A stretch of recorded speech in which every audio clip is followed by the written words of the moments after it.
ખૂબ આભાર મધુભાઈ કેશવાણી। આ ઉંમરે પણ હર હંમેશને માટે ઉર્જાવાન વ્યક્તિ રહીને સમાજના જ્યાં પણ સ્થળ પર હોય ત્યારે ઉર્જાથી સમાજને પીઠ પૂરું પાડનારા અને દર વર્ષે અમારા કાર્યક્રમની અંદર હાજરી આપનારા એવા એકવાર અમારા સમારોહના યજમાન એવા મધુભાઈ કેશવાણીને જોરદાર તાળીઓથી આપણે વધાવી નાની દીકરીઓને, કુમારિકાઓને કે આ નવદંપતીઓને કે સમાજને માટે હર હંમેશની ચિંતિત અને એના શબ્દો દ્વારા જ્યારે સમાજને ઉપદેશ શબ્દો દ્વારા આપણે હર હંમેશ એમનો રાહ અને માર્ગ મળતો હોય છે ત્યારે એમની હાજરી એ જ અમારી શોભા છે। ખૂબ ખૂબ આભાર। કાર્યક્રમના દોરને આગળ વધારતા મારા માનવતા મહેમાન એવા સાડીના દાતા ભનુભાઈ મગનભાઈ અંટાળિયા અને જયસુખભાઈ નાનજીભાઈ અંટાળિયા બંને આ સમારોહના આજના સમારોહની અંદર એમનું સાડીનું દીકરીઓને દાન રહેલું છે। બંને મહેમાનને હું નમ્ર વિનંતી કરીશ કે આપ મંચ પર આગળ આવશો અને એનું સન્માન કરવા માટે હું કિશોરભાઈ માલવિયા અને અશોકભાઈ માલાણીને નમ્ર વિનંતી કરીશ કે આજના સમારોહના આપણા મહેમાન સાડીના એવા ભનુભાઈ મગનભાઈ અને જયસુખભાઈ નાનજીભાઈનું પુષ્પગુચ્છ દ્વારા સન્માન કરવું છે। બંને મહેમાન એક સાથે આવશો। ભનુભાઈ મગનભાઈ, ભનુભાઈનું સ્વાગત કિશોરભાઈ માળવિયા કરશે અને જયસુખભાઈનું સ્વાગત અશોકભાઈ માલાણી કરશે। જે પણ મહેમાન અથવા તો અમારા સાથી મહેમાનોને નમ્ર વિનંતી કરું ત્યાં આગળ આવશો। સ્વયંસેવક ભાઈઓને જોરદાર તાળીઓથી આપણા બંને સાડીના દાતા ભનુભાઈ અને જયસુખભાઈનું સન્માન કિશોરભાઈ માલવિયા અને અશોકભાઈ માલાણી દ્વારા થયું। એમની નોંધ સાથે આ કાર્યક્રમની અંદર દીકરીઓને આપનું સાડીનું દાન મળ્યું તે બદલ આપની નોંધ છે। કિચન કિટના દાતા અશોકભાઈ ઉસદડિયા ઠવીથી અહીં પધારેલા છે તો હું આપને નમ્ર વિનંતી કરીશ કે આપ મંચ પર આવશો અને આપણા દાતા એવા બ્લેન્ડરના જયસુખભાઈનું સન્માન કરશે। ભરતભાઈ પડસાળા હું આપને નમ્ર વિનંતી કરું છું કે આપ ઝડપથી આગળ આવશો અને જયસુખભાઈ કાનજીભાઈ પાછાણી બ્લેન્ડરના દાતાનું સન્માન કરશો।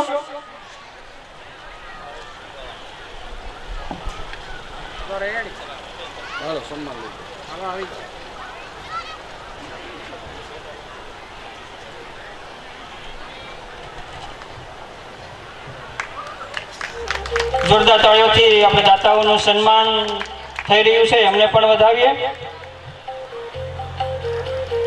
સાથે આ સમારોહની અંદર અને વર્ષોથી કંકોત્રી વાંચતા હોય તો એમ એક સોલારની એડવર્ટાઇઝ આવે છે અને અમારા દાતા રહ્યા છે અને સાથે સહકાર રૂપી રાઇઝોન સોલાર લાવીએ કે આજે ગુજરાતની અંદર ટોપ 10 વ્યક્તિની અંદર જેનું નામ આવતું હોય અને અમારા એક નાના એવા ગામની અંદર જ્યારે સામાજિક કાર્ય થઈ રહ્યું હોય અને એમાં પણ એની હાજરી હોય એક સમયને બદરૂપ થઈને કે આવા મોટા વ્યક્તિઓ પણ જે હિરપરા જે ઉપસ્થિત રહી શક્યા નથી કાલે અમારી મુલાકાત લીધી હતી અને દીકરીઓને પુસ્તક આપી ગયા હતા।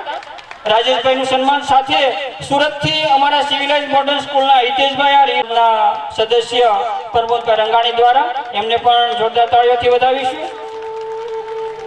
સાથે બીજા એવા ખૂબ ખૂબ આભાર। દુઃખ આપણને જ આવશે। અત્યારે તો સારું લાગશે કે ભાઈ 2 વ્હીલર 4 વ્હીલર મોટી મોટી ગાડીઓ હરવા ફરવાનું કે ત્યારે સરસ લાગે પણ જ્યારે ઉપરથી પૈસાની તકલીફ આવે ને ત્યારે આપણા ઘરવાળા કયું પગલું ભરે છે ને એનું નક્કી જ નથી હોતું। મોટા મોટા ઉદ્યોગપતિઓ અત્યારે જુઓ આત્મહત્યા તરફ પ્રયાણ કરી રહ્યા છે। પરંતુ મારું કહેવાનું એટલું જ છે કે જો તમને મગજમાં એક વખત આત્મહત્યાનો એવું લાગે ને કે મારે આત્મહત્યા કરવી છે અહીંથી મારો મોબાઈલ નંબર જાહેર કરું છું। એક વખત કોલ કરજો ખાલી 98258 22356 98258 22356 ત્રણ દીકરા અને એક દીકરી। આ હું તમને કહેતો હતો રેકોર્ડિંગ પણ સંભળાવી દઉં કે એમણે મને કીધું હતું કે અમારા આ વસ્તુનું ઓલું છે અને હું આત્મહત્યા કરવા જઈ રહી છું। આ 4 દીકરીઓની જિંદગી આપણે બચાવીશ, 3 દીકરા અને એક દીકરીની। એટલે ખાલી તમારો વિચાર છે ને એક ક્ષણભરનો જ હોય છે કે ભાઈ હું હવે આ પગલું ભરી લઉં, હવે મારે આગળ પાછળ કાંઈ નથી, મારું જીવન તો હવે પૂરું થઈ ગયું છે। પરંતુ અહીંથી જ્યારે ગ્રંથ આપવામાં આવે ને ભગવદ્ ગીતા અને રામાયણ એ ગ્રંથ દાતાઓ આમને નથી આપતા, એની પાછળનો પણ કઈ અંશ હોય છે। કોઈ પણ તમારી સમસ્યા લઈ લો અને એમાં ભગવદ્ ગીતા અને રામાયણને ખાલી જોડો, તમારી જે સમસ્યા છે ને એ ટોટલ સમસ્યા ભગવદ્ ગીતા અને રામાયણમાં છે અને એનું સમાધાન પણ ભગવદ્ ગીતા અને રામાયણમાં છે। આપણી ઘરે ભગવદ્ ગીતા છે ને પૂજનીય છે અને પૂંજાય છે। પરંતુ ક્યારે આપણે એને ખોલીને એક શ્લોક કે એનો શ્લોકનો જે સારાંશ છે ને એ આપણે વાંચતા નથી. ઘણા બધા દાતાઓ જે આપણે સન્માનિત કરવાના બાકી હોય, સાથે ઘોબા ગામના અમારા પ્રમુખ એવા હરદાસભાઈ નાગાણીને પણ સાંભળવાના હોય. આગળનો દોર એમને આપવાનો છે. અને ખાસ નમ્ર વિનંતી, જે સ્વયંસેવક દ્વારા જે અહીંયા જે માર્ગદર્શન આપવામાં આવે ભોજનાલય તરફ, એ રીતના તમે પ્રયાણ કરજો. અહીંથી જાહેરાત કરે ત્યારબાદ જ અહીંયા ઊભા થવાનું છે. અને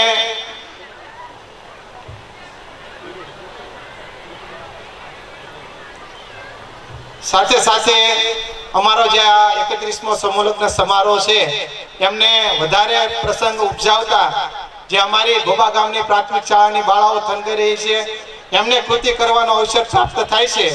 હું વિનંતી કરીશ ઘોબા ગામની પ્રાથમિક શાળાની બાળાઓ પોતાની કૃતિ લઈ અને મંચ પર આગળ આવશે.